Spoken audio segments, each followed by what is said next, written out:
Bem, galera, mais uma aula pra gente agora sobre medicamentos que atuam no sistema gênito-urinário.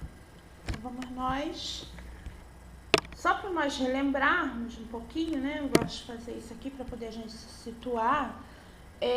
Quando a gente fala no sistema urinário, nós vamos estar lembrando que ele é formado pelos rins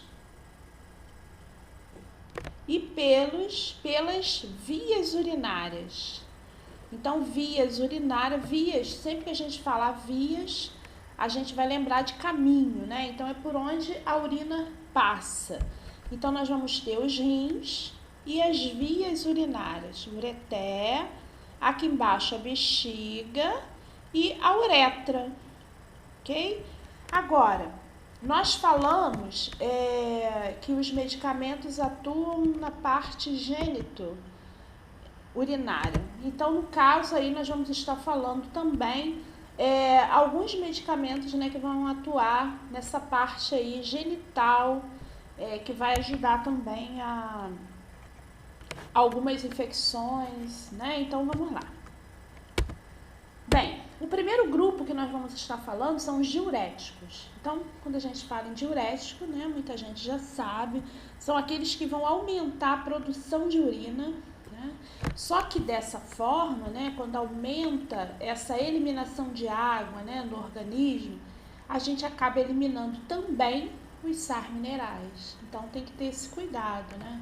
É aquele paciente que toma diurético direto, mas aí ele acaba perdendo sódio, potássio, né? E aí ele diminui a quantidade de líquido, mas também diminui alguns sais minerais. Muito bem.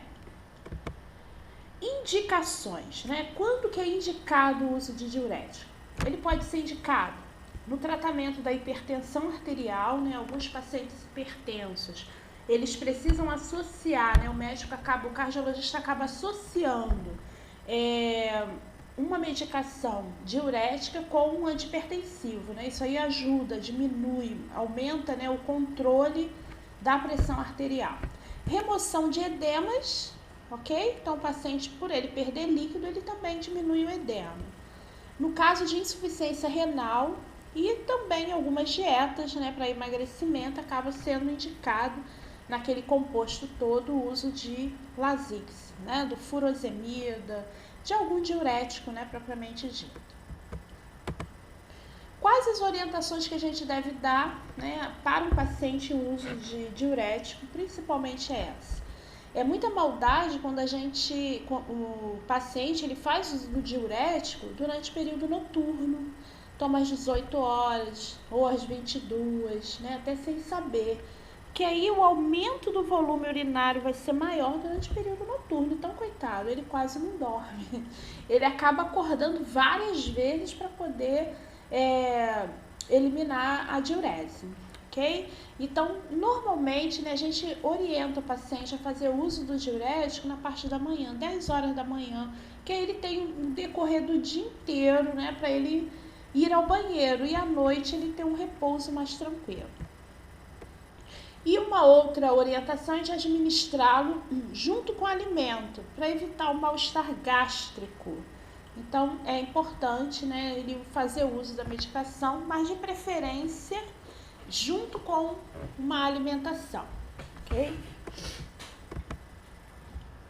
Quando administrá-lo por via intramuscular, a gente fazer uma intramuscular profunda, ele acaba sendo por ele ser doloroso, né? E aí quanto menos profunda a gente fizer, o que é uma administração profunda, né? A gente utilizar uma agulha com calibre, normalmente o calibre não vai influenciar, porque as agulhas intramusculares que a gente tem é 25 por 7, 25 por 8, né? Então, 7, 8 normalmente são os calibres que a gente utiliza nas medicações intramusculares, mas o tamanho da agulha, né? Então, a gente sempre optar por uma 30 por 7, ok?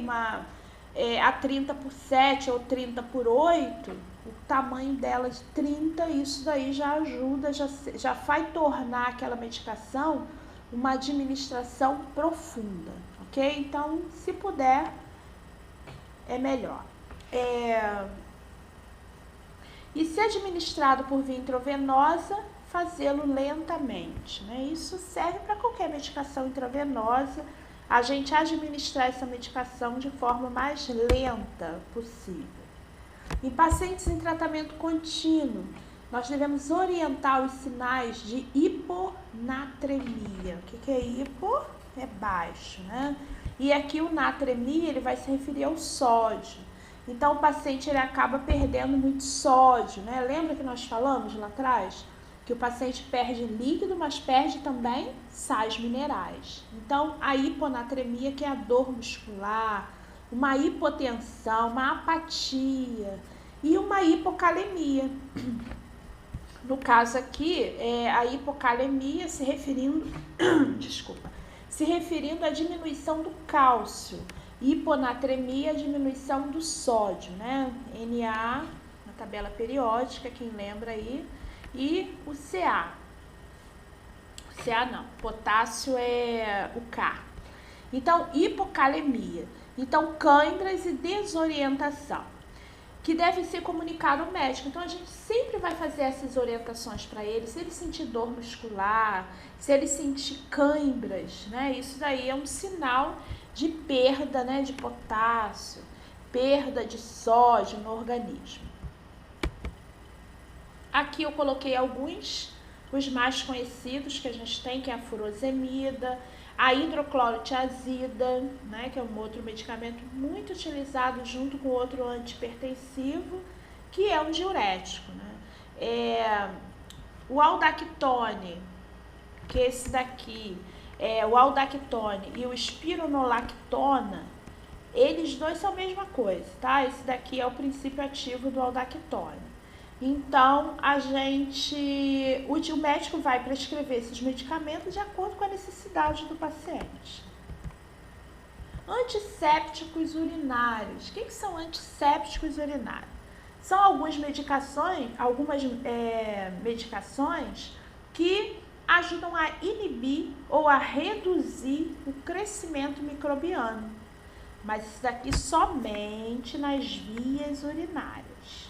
Então, é aquela infecçãozinha, aquela irritação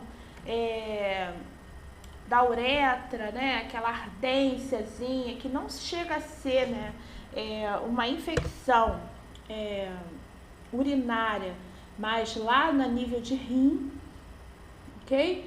Então, alguma infecção nas vias urinárias, na uretra, na bexiga, tem como, né, melhorar apenas com antissépticos urinários.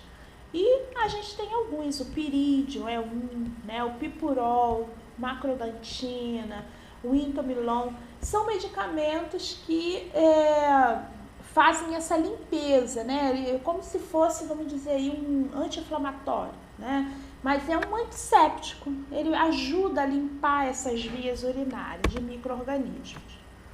Os citócitos são outros medicamentos também usados, né, que eles vão provocar contração uterina, normalmente para se induzir um parto, ou a inibir uma hemorragia no pós-parto, né, e pós-aborto, também provocando a involução do útero. É uma medicação que normalmente é dada também depois do parto, porque aí, como ela provoca essa contração uterina, ajuda, né, a diminuir o sangramento, ajuda a diminuir o tamanho do útero no pós-parto. Então, ela é bastante utilizada. Então, a gente tem a ocitocina, né, normalmente a paciente que está em trabalho de parto.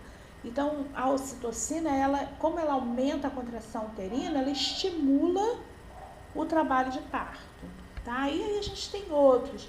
O metergin, que normalmente se aplica muito no pós-parto, né, intramuscular.